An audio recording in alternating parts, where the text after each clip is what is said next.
लखनऊ में बैठने वाले लोग हमारी पीड़ा नहीं जानते, लेकिन जब अपने लोगों के हाथ में सत्ता आ गई तो भी जिन आशा अपेक्षा और आकांक्षाओं के साथ आंदोलन चला था उसमें जो चीजें थी वो कहीं नेपथ्य में चली गई। अब सवाल वहां के लोग पूछते हैं कि क्या 70 लोगों को एमएलए बनाने के लिए पृथक राज्य बना था, या कुछ लोगों को मंत्री और मुख्यमंत्री बनाने भर के लिए पृथक राज्य बना था? ये एक सवाल उठता है वहां बहुत, मतलब हर इलाके में, कहीं किसी इलाके में जाइए ये सवाल उठाने वाली जनता की तादाद बहुत ज्यादा है। नहीं, बात आप ठीक कह रहे हैं, लेकिन ये थोड़ा सा सच्चाई से परे है।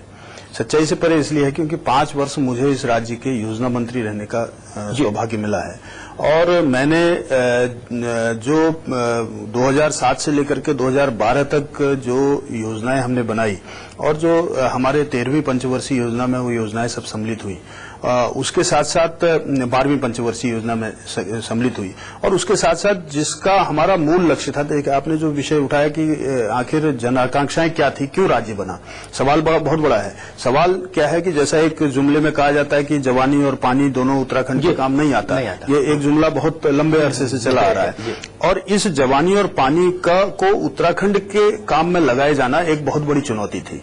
हमारी 670 न्याय पंचायतें हैं, और इन न्याय पंचायतों को हमने योजना बनाई और उसको हमने क्रियान्वित भी किया, और वो योजना ये थी कि हम इन 670 न्याय पंचायतों को एक सेंटर ऑफ एक्सीलेंस के रूप में डेवलप करें, और उसके आसपास जुड़ने वाले 8-10 ग्राम पंचायतें, ग्राम सभाएं जो हैं, इन ग्राम सभाओं के माध्यम से वहां जो कुछ भी हम स्थानीय उत्पाद पैदा कर सकते हैं उसका मूल केंद्र जो है वो न्याय पंचायत केंद्र हो।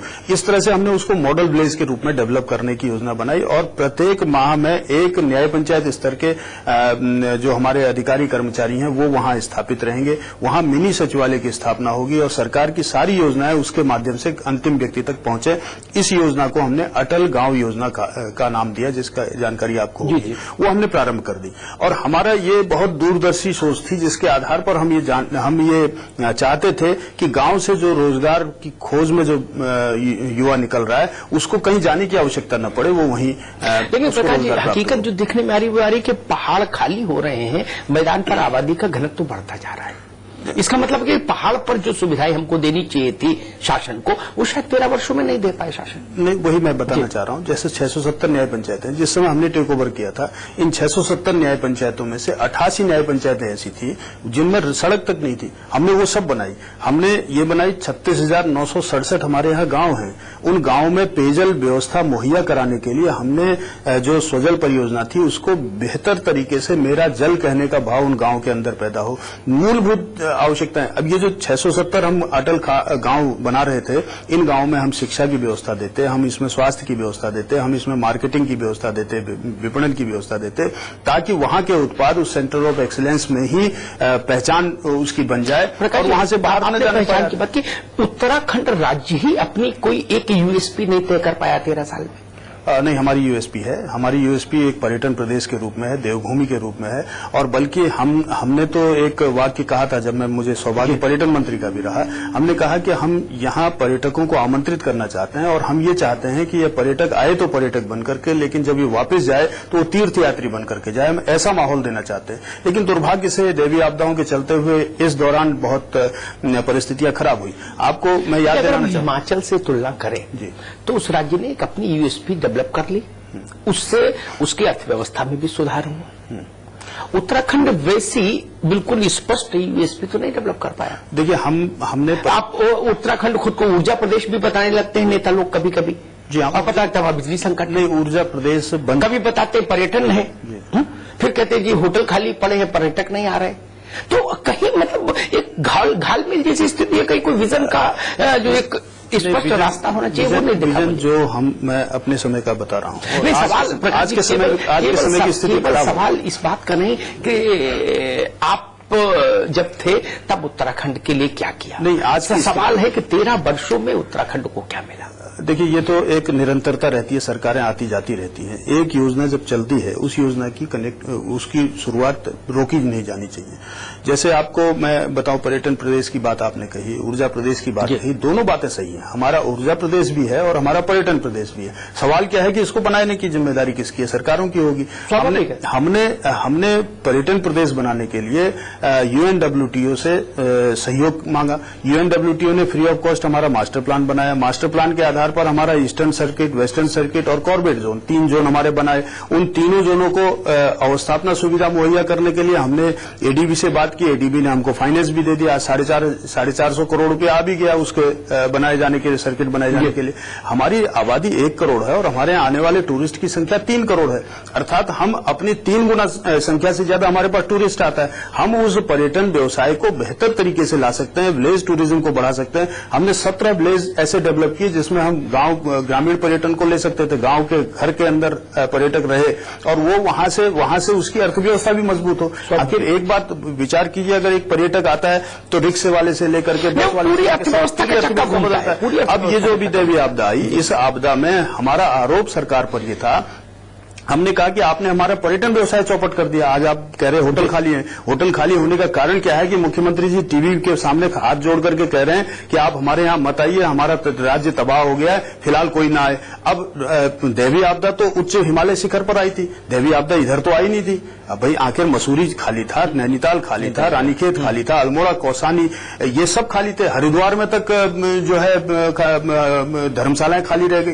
तो आखिर इस तरह का अदूरदर्शी निर्णय जब लिए जाएंगे तो उसकी परेशानी होगी।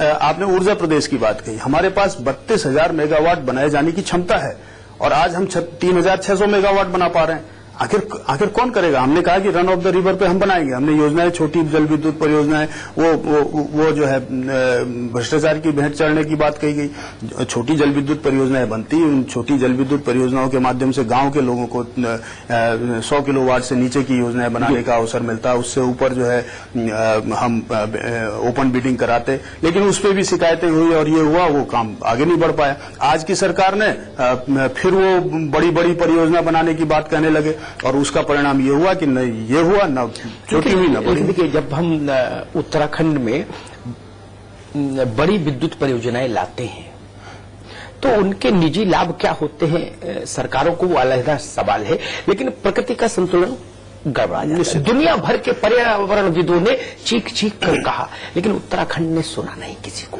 नहीं, और जब नहीं सुना तो उसका नतीजा प्रकृति से देखने को मिला।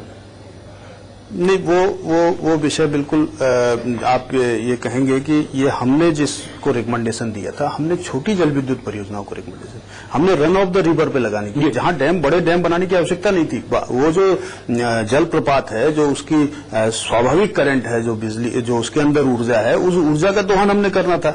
उस ऊर्जा का दोहन प्रकृति हमको अनुमति देता है, हम प्रकृति से छेड़छाड़ करने की बात नहीं कर रहे हैं। और दूसरा विषय और है कि जब हम 67% फॉरेस्ट लैंड है हमारे पास जो अपनी लैंड है, वो जिसमें हम खेती करते हैं, वो 17% है मात्र। और इस 17% लैंड पर हम पूरे राज्य की अर्थव्यवस्था कैसे चला पाएंगे? 67% अगर फॉरेस्ट की रखवाली कर रहे हैं, पूरे देश और दुनिया के पर्यावरण की रक्षा हम कर रहे हैं, तो इसलिए हमने ग्रीन बोनस की बात कही। सरकार ने ग्रीन बोनस तो हमको दिया है, आधा अधूरा जैसे भी दिया। वहां उसने वो एक जोन घोषित कर दिया, जिसका जिक्र हम एक बार आपसे कर चुके हैं कि वो जोन घोषित कर दिया। उस जोन घोषित करने से न तो वहां सड़क बनती, न पानी की योजना, न बिजली की योजना। वो राज्य का वो क्षेत्र तो बिल्कुल विकास से अधूरा रह जाता।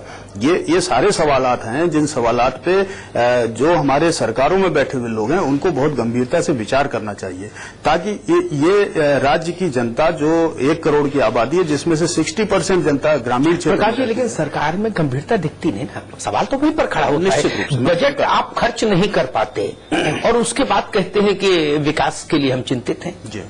जो पैसा उपलब्ध है वो आप खर्च नहीं कर पाते। एक दिन प्रेस कॉन्फ्रेंस करने से उत्तराखंड का विकास हो जाएगा कि योजना का साइज इतना बढ़ गया? नहीं, उससे इससे कुछ होगा क्या? कोई फर्क नहीं पड़ता। ये खाली एक कहना चाहिए कि प्रचार का माध्यम है। इस प्रचार से तो गांव के गरीब को कुछ मिलता नहीं। और सच्चाई ये है कि आज हमारी क्षमता जो पैसा खर्च करने की है वो 4000 करोड़ से अधिक की नहीं है। देखिए 8700 करोड़ की वार्षिक योजना का स्वरूप इन्होंने लाए। अब इनके जो आर्थिक रिसोर्सेज हैं, आखिर आप अगर अपने घर का बजट बनाते हैं, जब आपकी आमदनी 1 लाख रुपया है तो उसी 1 लाख रुपए को लेकर के तो बजट बनाएंगे।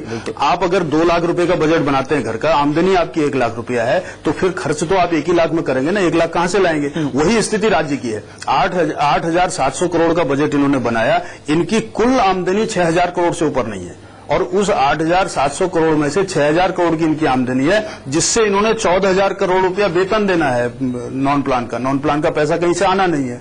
और वो वेतन भत्ते इत्यादि में जो पैसा जाना है वो कहां से लाएंगे? वो फिर कर्ज लाएंगे, वो मार्केट से कर्ज उठाएंगे। 1200-1300 करोड़ रुपया मार्केट से कर्ज उठाया, और परिणाम ये हुआ कि राज्य इस समय 28000 करोड़ के कर्ज में दब गया।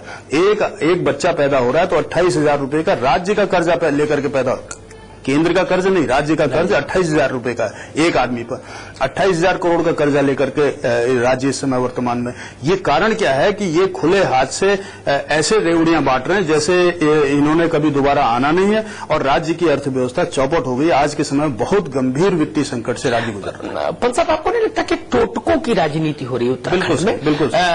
गैरसैंण में साल भर पहले एक भूमि पूजन हो गया, नारियल फोड़ दिया। जी।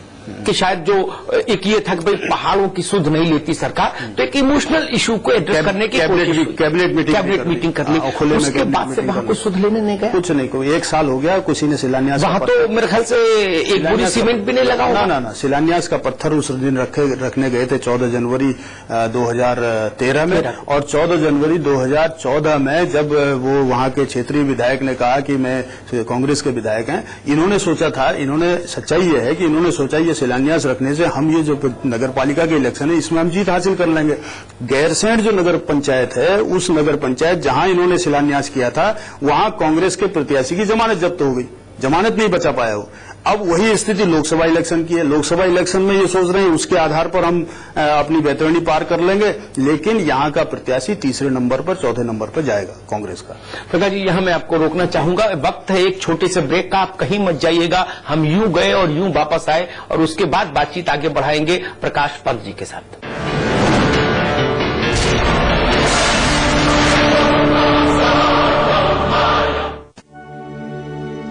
स्वाद बड़ी चीज है, स्वाद से बढ़कर कुछ नहीं, तुलसी सादा पान मसाला।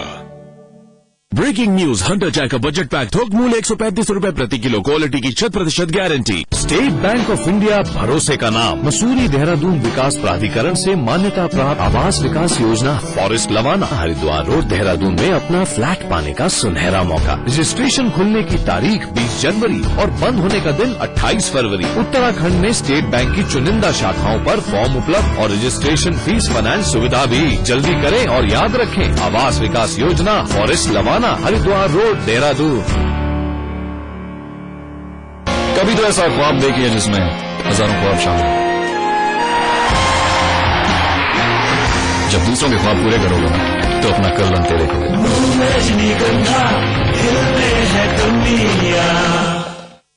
A world of infinite possibilities at eBusiness Capital by Aadhar Group with high-class business suites, retail space and villas.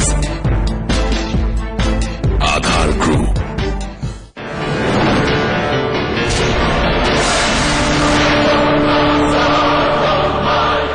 Welcome back. Break के बाद आप सभी का बहुत बहुत स्वागत है। आप देख रहे हैं चक्रव्यूह, मैं हूं अमिताभ अग्निहोत्री, और आज हमारे साथ हैं उत्तराखंड के पूर्व विधानसभा अध्यक्ष और भारतीय जनता पार्टी के वरिष्ठ नेता प्रकाश पंत।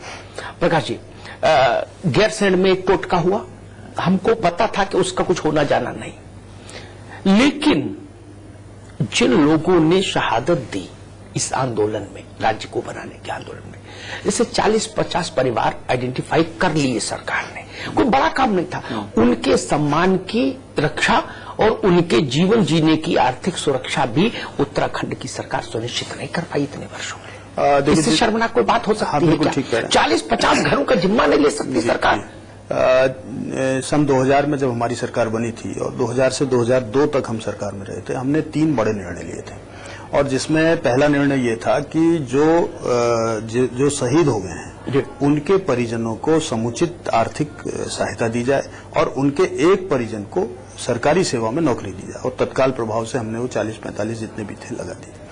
दूसरा निर्णय ये लिया था कि जो ऐसे परिवार हैं, ऐसे आंदोलनकारी हैं जिनके ऊपर गंभीर किस्म के मुकदमे लगे हैं, सीबीआई के मुकदमे, सीबीआई की मुकदमे झेले जिन्होंने, या जिन पर गंभीर मुकदमे लगे हैं और जो 7 दिन से अधिक जेल में रहे हैं, ऐसे जो गंभीर प्रताड़ना जिन्होंने आंदोलन के दौरान झेली है, उनको भी अगर वो नौकरी के दायरे में आ रहे हैं तो उनको सरकारी सेवा में ले लिया जाए, अर्थात 40 वर्ष की उम्र के नीचे के जितने भी लोग हैं उनको नौकरी में ले, वो भी दे दी गई। इसके बाद तीसरा निर्णय हमने लिया कि ये जितने भी आंदोलनकारी थे जिन्होंने 7 दिन से अधिक जिन्होंने प्रताड़ना झेली है, जेल गए हैं, या जिन्होंने जो है अभी नौकरी की सीमा में नहीं है, उनको पेंशन की सुविधा दे दी। उसके बाद हमने एक और निर्णय लिया कि ये जो आंदोलनकारी का प्रमाण पत्र जिनके पास है, जिन्होंने